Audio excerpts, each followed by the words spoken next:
pela manhã, versículo 1 ao 8. A doença de Ezequias e a sua cura.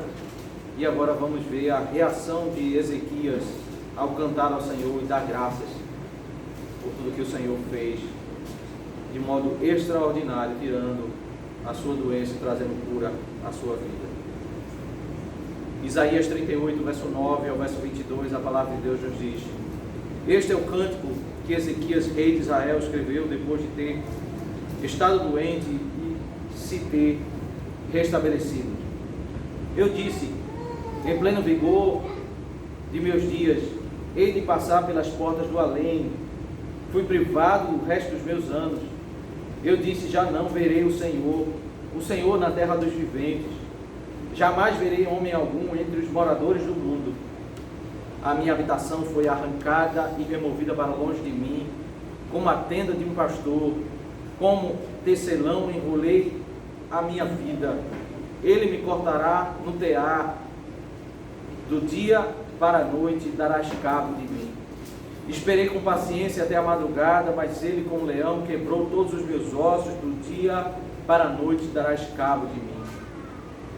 Eu sussurrava como a andorinha ou o grou e gemia como a pomba. Os meus olhos se cansaram de olhar para cima. Ó Senhor, ando oprimido. Sê tu o meu fiador. Que direi?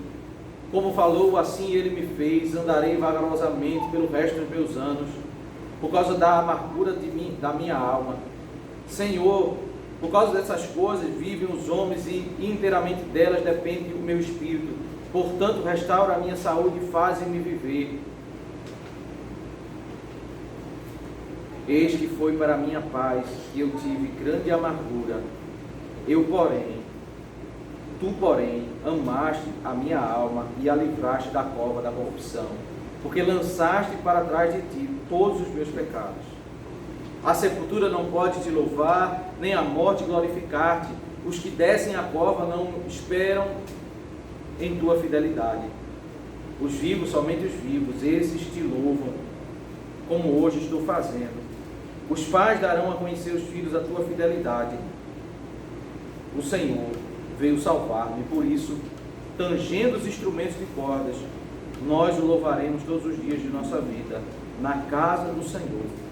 Ora, Isaías tinha dito, pegue uma pasta de figos, ponha como emplasto sobre a úlcera, e ele irá recuperar a saúde. E Ezequias tinha perguntado, qual será o sinal de que subirei à casa do Senhor?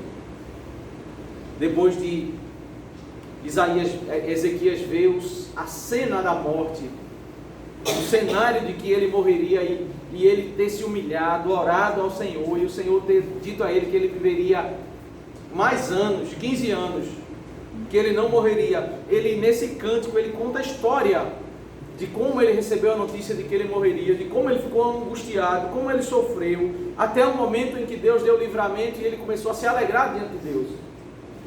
E é interessante que as primeiras partes do cântico revelam muito sofrimento, mas no final ele diz algo interessante, verso 17: eis que foi para a minha paz que eu tive grande amargura, tu porém amaste a minha alma e a livraste da cova da corrupção, porque lançaste para trás de ti todos os meus pecados.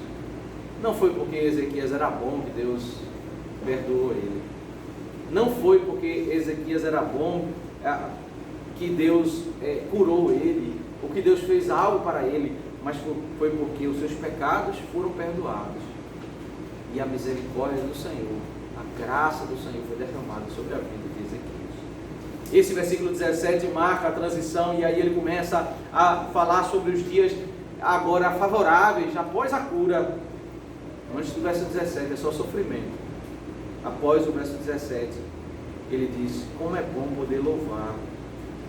Os mortos não podem louvar, mas como nós podemos louvar? E a grande preocupação de Ezequias no diálogo com Isaías, o profeta dos dias, é como eu saberei que eu vou subir à casa do Senhor para louvar? Ele queria ser curado, ele queria a bênção do Senhor para poder adorar o Senhor, para viver mais dias na presença do Senhor para adorar. o nosso grande privilégio, podemos dizer, como o rei Ezequias a dizer, essa é a nossa grande riqueza, saber que nossos pecados estão perdoados. Nesse momento vamos orar ao Senhor, uma oração silenciosa, suplicar pelo perdão